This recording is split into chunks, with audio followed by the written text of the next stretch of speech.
जय श्री राम। मैं सीमा धर्मधारा चैनल पर आप सबका स्वागत करती हूँ।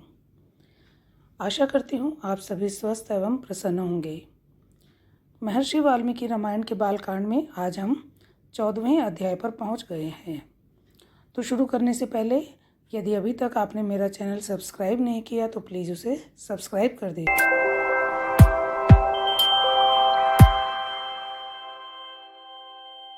तो आइए शुरू करते हैं 14 सर्गः, जिसमें महाराज दशरथ के द्वारा अश्वमेध यज्ञ का शांडोपांग अनुष्ठान बताया गया है। इधर वर्ष पूरा होने पर यज्ञ संबंधी अश्व भूमंडल में भ्रमण करके लौट आया। फिर सरयू नदी के उत्तर तट पर राजा का यज्ञ आरंभ हुआ। महामनस्वी राजा दशरथ के उस अश्वमेध नामक महायज्ञ में ऋषि श्रृंग को आगे करके श्रेष्ठ ब्राह्मण यज्ञ संबंधी कर्म करने लगे। यज्ञ कराने वाले सभी ब्राह्मण वेदों के पारंगत विद्वान थे, अतः वे न्याय तथा विधि के अनुसार सब कर्मों का उचित रीति से संपादन करते थे और शास्त्र के अनुसार किस क्रम से किस समय और कौन सी क्रिया करनी चाहिए इसको स्मरण रखते हुए प्रत्येक कर्म में प्रवृत्त होते थे। ब्राह्मणों के प्रवर्ग्य का शास्त्र के अनुसार संपादन करके उपसद नामक इष्टि विशेष का भी शास्त्र के अनुसार ही अनुष्ठान किया।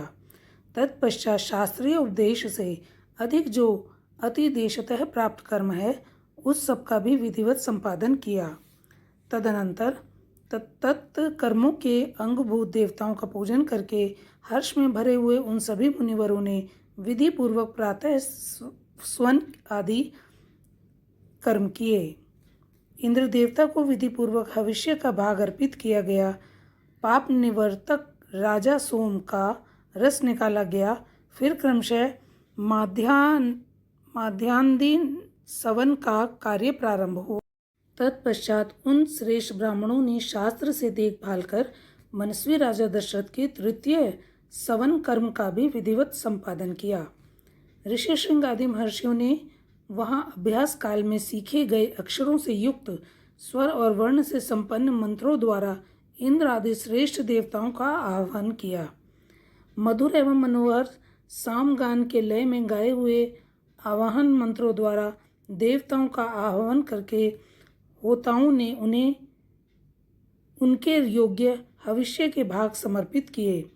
उस यज्ञ में कोई अयोग्य अथवा विपरीत आहुति नहीं पड़ी, कहीं कोई भूल नहीं हुई, अनजान में भी कोई कर्म छूटने नहीं पाया, क्योंकि वहाँ सारा कर्म मंत्रोच्चारण पूर्वक संपन्न होता दिखाई देता था। महर्षियों ने यह सब कर्म क्षेम युक्त एवं निर्विघ्न परिपूर्ण किए। यज्ञ के दिनों में कोई भी ऋत्विज थका मांदा या भूखा प्यासा नहीं दिखाई देता था। उसमें कोई भी ब्राह्मण ऐसा नहीं था जो विद्वान न हो अथवा जिसके 100 से कम शिष्य या सेवक रहे हों। उस यज्ञ में प्रतिदिन ब्राह्मण भोजन करते थे तथा शूद्रों को भी भोजन उपलब्ध होता था। तापस और श्रमण भी भोजन करते थे। बूढ़े, रोगी, स्त्रियां तथा बच्चे भी यथेष्ट भोजन पाते थे। भोजन इतना स्वादिष्ट होता था कि निरंतर खाते रहने पर भी किसी का मन नहीं भरता था। अन्न दो, नाना प्रकार के वस्त्र दो, अधिकारियों की ऐसी आज्ञा पाकर कार्यकर्ता लोग बारंबार वैसे ही करते थे। वहाँ प्रतिदिन विधिवत पके हुए अन्न के बहुत से पर्वतों जैसे ढेर दिखाई देते थे। महामनस्वी राजा दशरथ के उस यज्ञ में नाना देशों से आए हुए स्त्री पुरुष अन्नपान द्वारा भली भांति तृप्त किए गए थे। श्रेष्ठ ब्राह्मण भोजन विधिवत बनाया गया है, बहुत स्वादिष्ट है, ऐसा कहकर अन्न की प्रशंसा करते थे। भोजन करके उठे हुए लोगों के मुख से राजा सदा यही सुनते थे कि हम लोग खूब तृप्त हुए, आपका कल्याण हो। वस्त्र आभूषणों से अलंकृत हुए पुरुष ब्राह्मणों को भोजन परोसते थे और उन लोगों की जो दूसरे लोग सहायता करते थे उन्होंने भी विशुद्ध मणिमय कुंडल धारण कर रखे थे। एक सवन समाप्त करके दूसरे सवन के आरंभ होने से पूर्व जो अवकाश मिलता था उसमें उत्तम वक्ता धीर ब्राह्मण एक दूसरे को जीतने की इच्छा से बहुतेरे युक्तिवाद उपस्थित करते हुए शास्त्रार्थ करते थे। उस यज्ञ में नियुक्त हुए कर्म कुशल ब्राह्मण प्रतिदिन शास्त्र के अनुसार सब कार्यों का संपादन करते थे। राजा के इस यज्ञ में कोई भी सदस्य ऐसा नहीं था जो व्याकरण, आदि 6 अंगों का ज्ञाता न हो, जिसने ब्रह्मचर्य व्रत का पालन न किया हो तथा जो बहुश्रुत न हो। वहाँ कोई ऐसा द्विज नहीं था जो वाद विवाद में कुशल न हो। जब यूप खड़ा करने का समय आया तब बेल की लकड़ी के 6 यूप गाड़े गए। उतने ही खैर के यूप खड़े किए गए तथा पलाश के भी उतने ही यूप थे जो बिल्व निर्मित यूपों के साथ खड़े हुए किए गए थे। बहेड़े के वृक्ष का एक यूप अश्वमेध यज्ञ के लिए विहित है। देवदारू के बने हुए यूप का भी विधान है, परंतु उसकी संख्या न 1 है न 6। देवदारू के 2 ही यूप विहित हैं। दोनों बाहें फैला देने पर जितनी दूरी होती है उतनी ही दूर पर वे दोनों स्थापित किए गए थे। यज्ञ कुशल शास्त्रज्ञ ब्राह्मणों ने ही इन सब यूपों का निर्माण कराया था। उस यज्ञ की शोभा बढ़ाने के लिए उन सब में सोना जड़ा गया था।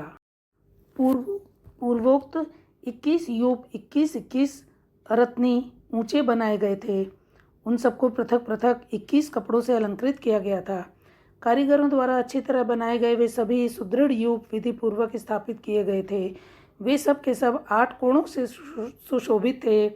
उनकी आकृति सुंदर एवं चिकनी थी। उन्हें वस्त्रों से ढक दिया गया था और पुष्प चंदन से उनकी पूजा की गई थी। जैसे आकाश में तेजस्वी सप्त ऋषियों की शोभा होती है, उसी प्रकार यज्ञ मंडप में वे दीप्तिमान यूप सुशोभित होते थे। सूत्र ग्रंथों में बताए अनुसार ठीक माप से ईंटें तैयार कराई गई थीं। उन ईंटों के द्वारा यज्ञ संबंधी शिल्पी कर्म में कुशल ब्राह्मणों ने अग्नि का चयन किया था। राज सिंह महाराज दशरथ के यज्ञ में चयन द्वारा संपादित अग्नि की कर्मकांड कुशल ब्राह्मणों द्वारा शास्त्र विधि के अनुसार स्थापना की गई। उस अग्नि की आकृति दोनों पंख और पुच्छ फैलाकर नीचे देखते हुए पूर्वाभिमुख खड़े हुए गरुड़ की सी प्रतीत होती थी। सोने की ईंटों से पंख का निर्माण होने से उस गरुड़ के पंख सुवर्णमय दिखाई देते थे। प्रकृत अवस्था में चित्य अग्नि के 6 प्रस्तार होते हैं, किंतु अश्वमेध यज्ञ में उसका प्रस्तार 3 गुना हो जाता है। इसलिए वह गरुड़ाकृति अग्नि 18 प्रस्तारों से युक्त थी। वहाँ पूर्वोक्त यूपों से शास्त्र विहित पशु, सर्प और पक्षी विभिन्न देवताओं के उद्देश्य से बांधे गए थे। शामित्र कर्म में यज्ञ, अश्व तथा कूर्म आदि जलचर जंतु जो वहाँ लाए गए थे, ऋषियों ने उन सबको शास्त्र विधि के अनुसार पूर्वोक्त यूपों में बांध दिया। उस समय उन यूपों में 300 पशु बंधे हुए थे तथा राजा दशरथ का वह उत्तम अश्वरत्न भी वहीं बांधा गया था।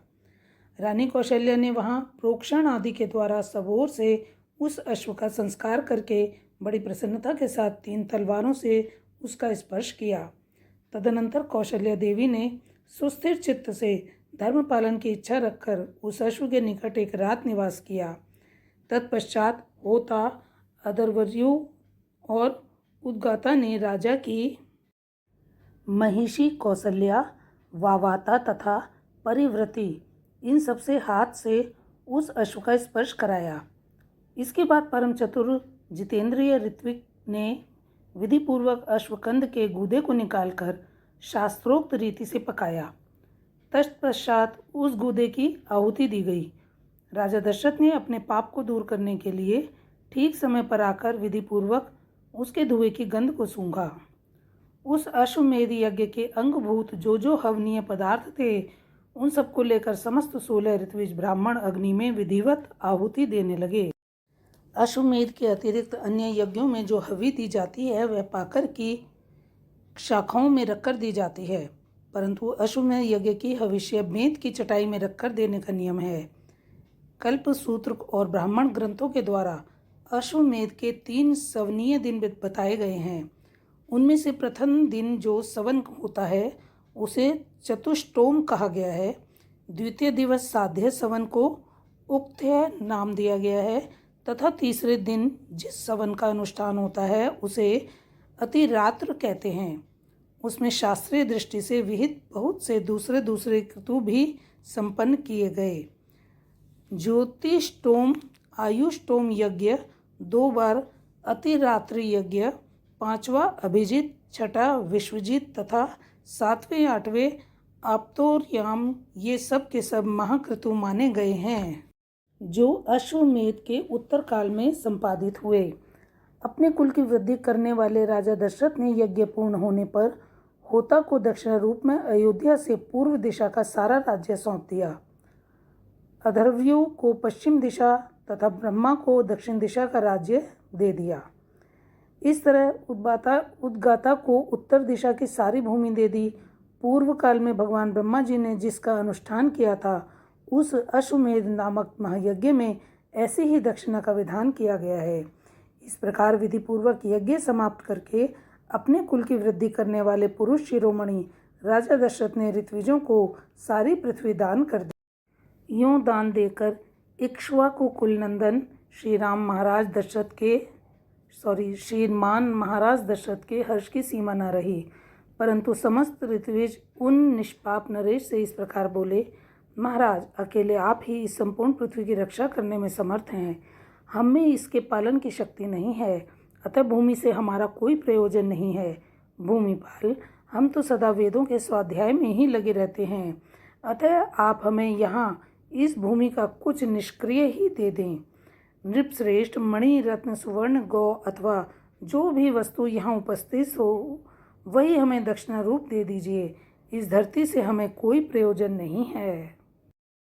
वेदों के पारगामी विद्वान ब्राह्मणों के ऐसा कहने पर राजा ने उन्हें 10 लाख गौएं प्रदान की, 10 करोड़ स्वर्ण मुद्रा तथा उससे चौगुनी रजत मुद्रा अर्पित की।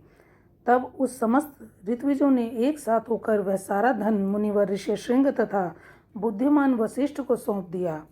तदनंतर उन दोनों महर्षियों के सहयोग से उस धन का न्यायपूर्वक बंटवारा करके वे सभी श्रेष्ठ ब्राह्मण मन ही मन बड़े प्रसन्न हुए और बोले, महाराज, इस दक्षिणा से हम लोग बहुत संतुष्ट हैं। इसके बाद एकाग्रचित होकर राजा दशरथ ने अभ्यागत ब्राह्मणों को 1 करोड़ जाम्बू नद स्वर्ण की मुद्राएं बांटी। सारा धन दे देने के बाद जब कुछ नहीं बच रहा, तब एक दरिद्र ब्राह्मण ने आकर राजा से धन की याचना की।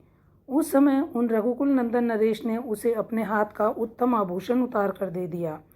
तत्पश्चात जब सभी ब्राह्मण विधिवत संतुष्ट हो गए, उस समय उन पर स्नेह रखने वाले नरेश ने उन सबको प्रणाम किया। प्रणाम करते समय उनकी सारी इंद्रियां हर्ष से विहल हो रही थीं। पृथ्वी पर पड़े हुए उन उदार नरवीर को ब्राह्मणों ने नाना प्रकार के आशीर्वाद दिए। तदनंतर उस परम उत्तम यज्ञ का पुण्य फल पाकर राजा दशरथ के मन में बड़ी प्रसन्नता हुई। वह यज्ञ उनके सब पापों का नाश करने वाला तथा उन्हें स्वर्गलोक में पहुंचाने वाला था। साधारण राजाओं के लिए उस यज्ञ को आदि से अंत तक पूर्ण कर लेना बहुत ही कठिन था। यज्ञ समाप्त होने पर राजा दशरथ ने ऋष्यशृंग से कहा, उत्तम व्रत का पालन करने वाले मुनीश्वर, अब जो कर्म मेरी कुल परंपरा को बढ़ाने वाला हो, उसका संपादन आपको करना चाहिए।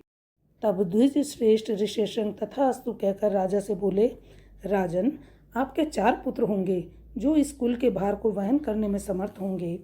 उनका यह मधुर वचन सुनकर मन और इंद्रियों को संयम में रखने वाले महामना महाराज दशरथ उन्हें प्रणाम करके बड़े हर्ष को प्राप्त हुए तथा उन्होंने ऋष्यशृंग को पुनः पुत्र प्राप्ति कराने वाले कर्म का अनुष्ठान करने के लिए प्रेरित किया।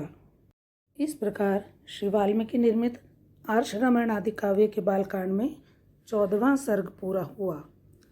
संगत जी, पाठ पढ़ने में मुझसे कहीं कोई भूल चूक हुई हो तो प्लीज़ उसे माफ़ कीजिए। और अगर मेरा ये प्रयास आपको थोड़ा सा भी पसंद आ रहा हो तो प्लीज़ मेरी वीडियो को लाइक एंड शेयर कीजिए, चैनल को सब्सक्राइब कीजिए और तुरंत नोटिफिकेशन पाने के लिए बेल आइकन को प्रेस कीजिए। इसी मनोकामना के साथ आप सब पर राम जी की सदा कृपा दृष्टि बने रहे, आप सदैव स्वस्थ और प्रसन्न रहें। वाणी को विराम देते हुए नेक्स्ट वीडियो में नेक्स्ट अध्याय के साथ में फिर मिलेंगे। तब तक के लिए जय श्री राम।